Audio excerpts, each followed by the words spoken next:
Taos sort of laid down a smack on the St. Louis Blues.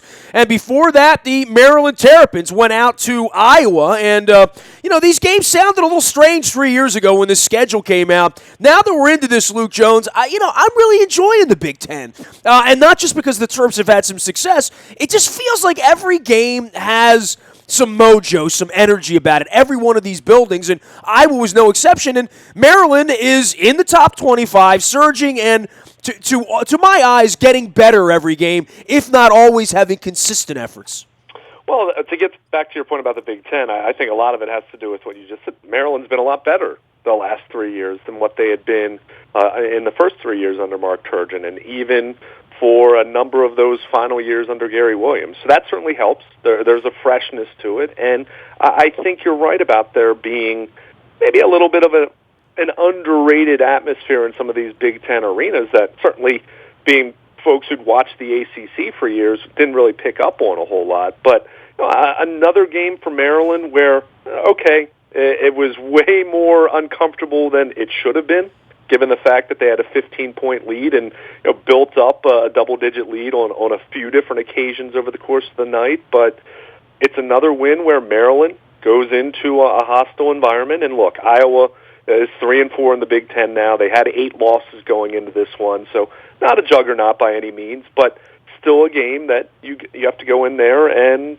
take care of business. Well, there's peril on the road everywhere you go. I mean, you felt it on Thursday night. No doubt.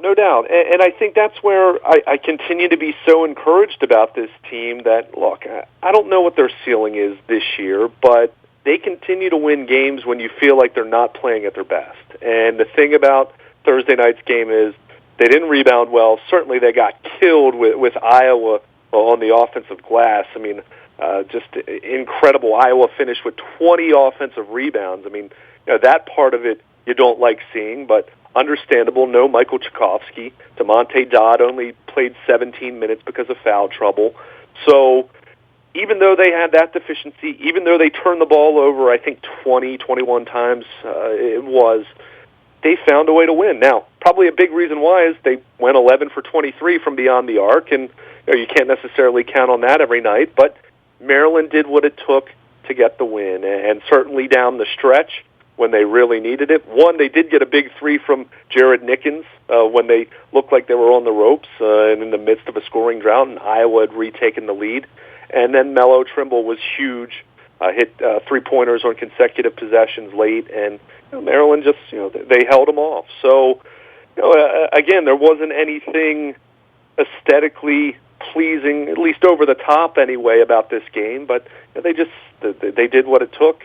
Trimble comes in with 20 or finishes with 20 points, and a sneaky, really effective game from Justin Jackson. Pretty impressive line for him: 12 points, 9 rebounds, 4 assists, 6 steals. I mean, that's a really productive game for someone who didn't score a ton of points. But every game they're getting one of those. Every game one guy is stepping up. I would say Jackson stepped up, but certainly Mello, who I don't want to say he's been quiet. I mean, I guess we're taking his 20 points a game for granted at this point, right? We are. But more than that, every one of these games, 3 minutes, 4 minutes left, it's a 2-point, a 5-point, a 3-point game. That's the way it's going to be, and that's when you really want him on the floor. You want him taking the big shot at the end to give yourself a better chance to win. And, I got to say, I felt even when the thing got tight that they weren't going to lose on Thursday night. And I think they're starting to believe they're not going to lose because they haven't lost very often.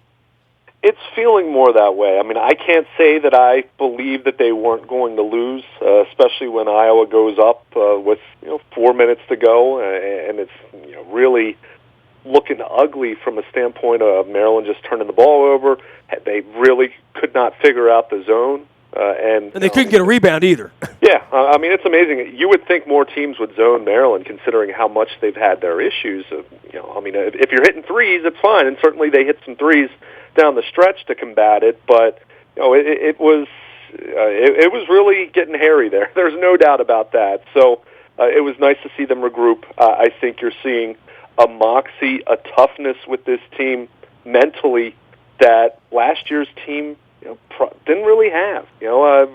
They blew out a bunch of teams, and they'd look really impressive from a highlight standpoint. But, in some of those close games, you really wondered what was underneath the tank with some of those guys. And there just wasn't a chemistry last year. It's funny how we compare it to last year. You're sitting here making this. The expectations were so high. Well, I think the same thing. Every time I watch them play, I am comparing them to last year and saying, those guys last year had so much more talent. How could they not get anything done? And these guys just have whatever that it thing is, they seem to play well together. Even when Brantley's coming off the bench or Nick, they're very rarely do you see a guy throw a pass and nobody standing there to catch it. There's a lot of communication. I like the way this team plays. I've sort of fallen in deep like with this team at this point. Yeah, and I'll say this. There's talent there. It's just it wasn't a known commodity in the same way that we thought. And it's freshman talent. Freshman talent's different than a kid coming in from Duke and Georgia Tech who and they physically have all the tools. The way it looks right now, and we've talked about Melo Trimble, whether he'll enter the draft after his junior year or not. I'm not sure what changes this year dramatically. Well, I'm surprised he's here now. Yeah, sure. But who knows how that plays out? But Anthony Cowan certainly reminds you of a Melo Trimble light, and that might even be not enough praise for how he's looked. We've seen what Kevin Huerter can do. The numbers aren't always there, but high basketball IQ with both of those guys. And Justin Jackson's the guy that, at this point, I'm not sure he's going to be a 4-year player because he's got a skill set that's pretty special. And even though he doesn't have great height, he's got a long wingspan and hits outside shots, really athletic, plays with toughness, had 9 rebounds against Iowa. So he's the guy that maybe is only here for 2 or 3 years. But you've got potential for growth with these guys, and that's what makes this team so much more exciting from a potential standpoint than last year. Last year, all along, if they didn't make it to the Final Four, and they didn't, it was going to feel like a disappointment. They made it to the Sweet 16. It wasn't a bad season by any means, but you knew that it was such a hired gun effect, even with Diamond Stone, that it was a one-shot opportunity, and you're thinking, okay, maybe Melo Trimble comes back, but all those other guys you figured weren't going to be back. So that's what makes this year that much more exciting. The perceived talent level anyway isn't as good, but the upside, the chemistry, the cohesiveness is there. This isn't a finished product yet. We just talked about it. They still have their warts. They still go through periods of time where they struggle to score, and which has kind of been a trademark of a lot of these Mark Turgeon teams over the last few years. The rebounding's an issue, especially until they get Tchaikovsky back in the rotation. They certainly have their moments where they're not taking care of the ball well. Anthony Cowan had 8 turnovers against the Hawkeyes. You don't want to see that, but there's a lot to like about this team. And again, they're on the ropes. They've blown a big lead. Everything about that was trending in the wrong direction, and then they just kind of took a deep breath. Jared Nickens hits the big 3 with 4:15 to go or so, and from that point on, it was pretty much all Terps the rest of the way. Iowa didn't completely go away by any means, but Maryland they hit shots, and Trimble hit shots, and they hit their free throws for the most part, and it was a really encouraging performance. And look, we know the Big Ten isn't anything special this year. You look at it right now. Maryland certainly looks good. Wisconsin, Northwestern, Purdue. Michigan but those traditional State, powers, Indiana and Michigan State aren't carrying the way they usually do. Yeah, but you just look at these teams. Michigan State has 7 losses, overall. Indiana 6 losses overall. It's not a very overwhelming conference this year. But that said, look at how Maryland's played on the road, and you have to be encouraged by that. And they're 5-1 now. We're a third of the way through conference play, so there's a lot to be encouraged. We're a third of the way already through conference play. You just said that. Wow. Yeah. We're 18 games. 18. Yeah, games I hear you. It's just they haven't lost a whole lot. No, they haven't. They're 17-2, and look, we talked about it. They did not have an impressive out-of-conference schedule, and that's going to be something that hurts them in terms of where they fall come Selection Sunday, as far as seeding and all that. They still got a lot of work to do to secure their place in March, but it's looking really, really good. And it's hard to argue. And we talked about this for years in the ACC. And look, this team isn't, or this conference isn't a powerhouse this year as it's been maybe in some recent years. But nice win at Ann Arbor, a win at Illinois, a win at Iowa. I mean, it's just these are conference road wins, and you don't turn your nose to that no matter how it looks. And Maryland didn't play their best. I don't think anyone would watch that game and say, man, this team was firing on all cylinders. That's what makes it that exciting, that they were still able to win, even though they did squander a lead, and even though they did have 20-plus turnovers, and even though they did get killed with Iowa on the offensive glass. So, I mean, it's just it was a nice win. You kind of just check it off and say, hey, I'll take that, and it's on to the next opponent. He is Luke Jones. You can find him, Luke, at WNST.net. Tuesday night, they get back after it with Rutgers. We will be down at the Xfinity Center on Tuesday night. That's a 7 p.m. tip now. An 84-76 victory over the Iowa Hawkeyes out in Iowa City. And we went through a lot of the scoring, but Mello with 20, Cowan with 15, Jackson with 12, Dodd with 10. A little disappointed with Dodd fouling himself out with 4 minutes left to go in the game. That wasn't a good look for him, but, I thought it was a sloppier game for him, although he did hit a few shots. Well, when you only play 17 minutes, it's tough for you to get into any kind of a flow. And I mean, this is kind of the story of his career. I mean, we'll see him play outstanding defense against an Indiana, for example, and contribute block shots and a little bit of scoring, not a whole lot, but block shots, rebounds, protect the rim. When you're in foul trouble and you only play 17 points, it's hard to protect the rim from the bench. I mean, I think that much is clear. It's clear that they're searching right now in the front court. I mean, Yvonne Bender has had his moments and has contributed more than I think a lot of people would have expected. But they clearly want to get Tchaikovsky back in there. I mean, it's because it's tough to count on Dodd to stay out of foul trouble. I mean, when he does, you feel pretty good about what he does defensively inside the paint. Just being there, right? You're just taking up space. Yeah. But when you're in foul trouble and you're trying to Mark Turgeon's trying to massage the minutes for him to keep him in play, that he's on the floor at the end of the game, it becomes very difficult. Well, the word's out. Let's go get the big kid. Let's get 2 fouls on him in the first 8 minutes and get him out of the game. And and then when he gets back in, we'll go give him his third. And beginning of the second half, we'll get him an early fourth. They don't disappear and come back in, and we'll foul him out with 4 minutes left to go, which is kind of how it went on Thursday night, right? Yeah, I mean, I'm tough on him. I don't know why. I pull for him. I mean, I give him that. I like him on the floor. I just thought he should be a better player than he's become, and he's become a better player, but still not what I saw 2 years ago. Not the potential I thought. Yeah, I mean, and a lot of that just has to do with you always have this assumption that someone's going to be better as a senior than they were as a freshman or a sophomore, and that's not always the case. I mean, there have been plenty of players in Maryland. X-ray hip comes to mind. Yeah, of course, and that always gets blamed on the coach. Gary couldn't coach at all because of X-ray hip, right? Right.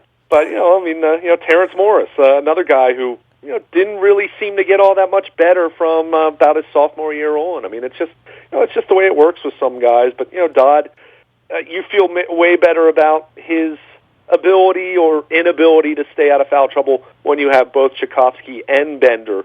LG Gill. They'll try to play him in the front court. Clearly he's a slighter player as far as someone that's going to be banging inside. So they clearly need to get Tchaikovsky back. But in the meantime, Maryland continues to roll, and I'll take a 5-1 start in Big Ten play any day. And a team that still has room to get better. That's where you get really, really excited about where this team's heading. He is Luke Jones, Luke at WNST.net and Baltimore Luke. Last but never least, 2 words, Mark Trumbo, huh? Here we go. And, I'm not shocked that Trumbo's back, and I'm not shocked that he wound up not getting nearly what he and his agent thought they were going to get in the marketplace. I saw that as a long shot that someone was going to give a guy who had the kind of low ebbs in his career as he's had some sort of long-term deal based on 6 months of slamming the ball at Camden Yards in the middle of a beer league softball lineup. Well, but at the same time, I think this played out very similarly to what we saw with Chris Davis last year. Now the numbers aren't nearly as lucrative, coming in at 3 years for a reported $37.5 million. A really affordable deal. Even if Mark Trumbo doesn't hit 47 home runs again, if he's still, slightly above what his career average, what his career numbers have been, that's still an acceptable deal. I mean, I think the big key for me, and I've talked about this a lot, is I don't want to see him in right field a whole lot. And I think with the addition of Seth Smith, at least against right-handed pitching, there's no reason, quite frankly, that Mark Trumbo should be in the outfield against right-handed pitching because you do have Kim in left, you have Seth Smith in right. So it's going to be interesting to see how it plays out as far as when a lefty's on the mound. You would assume Joey Rickard will be involved in one platoon, whether that's with Kim, whether that means they're going to give Kim more at-bats against lefties and Rickard plays right field in place of Seth Smith, who cannot hit lefties. I mean, he's strictly a platoon guy. So there might be an opportunity for Trumbo to be playing in right field against lefties, but that won't be a huge sampling of games. So we know it, though. I mean, he's a guy who's going to be a productive offensive player. Not a high on-base percentage, I get that. He's going to strike out a lot, but hits home runs. He's a guy who absolutely prepares. We talked about this throughout last season. This is not a guy who's just swinging from his heels without a clue. I mean, it's hard to do what these guys do, and I can tell you from seeing it firsthand, this guy prepares. This guy watches a ton of video. This guy's very analytical, despite the fact that he doesn't necessarily profile as a guy that takes a ton of pitches and walks and has that kind of profile. But he's very cerebral in what he does, and he said all along, and I said this to you at the end of last season when I think most people assumed, even if you didn't buy that Mark Trumbo was going to get a $90 million contract, there weren't many people that were betting on him returning to the Orioles. But we did say at that point, really fit in the Orioles clubhouse, was well-liked, liked it here. Keep in mind, this was a guy who'd been traded 3 times in a 2-year period. And the word is there was some deodorizing. Like why would you be? What's wrong with him, right? I mean, sort of damaged goods. He strikes out a lot. We know that's wrong with him, but other than that, right. I mean, and it was never about his character. I mean, it was just this guy's a flawed player, and that's why he only got $37.5 million over 3 years. But that's all. But that just is a little true perspective in today's game. for you. That's all. Yeah, I mean, 5-10 years ago, wouldn't be saying that using that kind of terminology, but the fact that he is flawed, the fact that he's limited defensively, if he's going to play in the field, first base is his best spot. We know he's not going to be playing there very often because Chris Davis gives you Gold Glove or near Gold Glove caliber defense. But Trumbo's a guy who I don't expect him to hit 47, but at the same time, I feel he's a good bet, especially playing at Camden Yards, to be in that 35 range. And if he does that, and bounces back against left-handed pitching, which he was abysmal against lefty pitching, but if you look at his career splits, left-handers haven't been that big of an issue for him, so I'm willing to buy that that's a little more aberration than alarming trend. So, if he can clean up his performance against left-handed pitching and be more in line with his career norms, playing at Camden Yards, DHing, so you're going to maximize his offensive value and minimize his defensive deficiencies, I think the Orioles should be pretty happy with this deal. I think he can be, to put it in WAR terms, around a 2-win player or so if you're going to keep him out of the outfield. And you do that, that salary that comes in at very reasonable, and if anything, it signals what we probably already knew, given the fact that the Orioles didn't explore trading Zach Britton, or at least publicly didn't seriously explore trading him, haven't seriously explored trading Manny Machado. Signing Trumbo just signifies that they're in it for the next 2 years, and their payroll is going to be projected to be up north of $160 million this year. So they're in the top 10 in projected payroll at this point as we sit here and entering late January. So you can certainly question, and I have certainly questioned how they've spent their money. But they're spending a lot more money than they did a couple years ago, which I know is very much welcomed in the minds of many fans. We'll see. We'll see how it gets them. If it gets them closer to where they want to be. I expect them to be competitive. I think a lot's going to roll on. A lot's going to depend on what Dylan Bundy and Kevin Gausman do this year. And unlike the last couple years, you saw some evidence last season that there could be more there. There could be a higher level that both of those individuals can reach, and that's where you do have more optimism as an Orioles fan, while also acknowledging that, yes, this team does have limitations, this team does have flaws, but we've been singing that story for the last 5 years, and more often than not, they end up being competitive, and they end up being better than we think. So I think, while I would have gone a different route, I would have tried to, I would have played, made more of a play for someone like Dexter Fowler, given his skill set, but that didn't come to fruition. And given what the options were out there, you can do a lot worse than signing Mark Trumbo for 3 years, $37 million. Pretty reasonable at the end of the day. He is Luke Jones. You can find him in Baltimore, Luke, and we will have plenty of time here between now and Sarasota and opening day in early April to discuss the Orioles. And they're a better team today than they were yesterday, right? I mean, we can say that, right? Yeah. I mean, dramatically better. I don't know about that. Well, they're going to play beer league softball again. That's what they're going to do. They are, and that's the thing. And just keep that in mind. And we talk about that every year. And at the end of the year, we talk about this team trying to change its makeup. And all those 4-hour games at Camden Yards, 11 to 8. 6 pitching changes. That's your fate, Jones. That's what you're going to have. And I've come to expect that. I'll accept that. But they added Seth Smith, who does give them more on-base capability. Look, he's not a superstar, but he's someone that is going to make their lineup better overall, having him in addition to what, now bringing back Trumbo. So, I mean, it is what it is. I mean, to be honest, when we talked about this going into the offseason, there weren't an abundance of great options out there for the Orioles. I mean, there wasn't a whole lot as far as starting pitching options that you looked at and were really impressed with.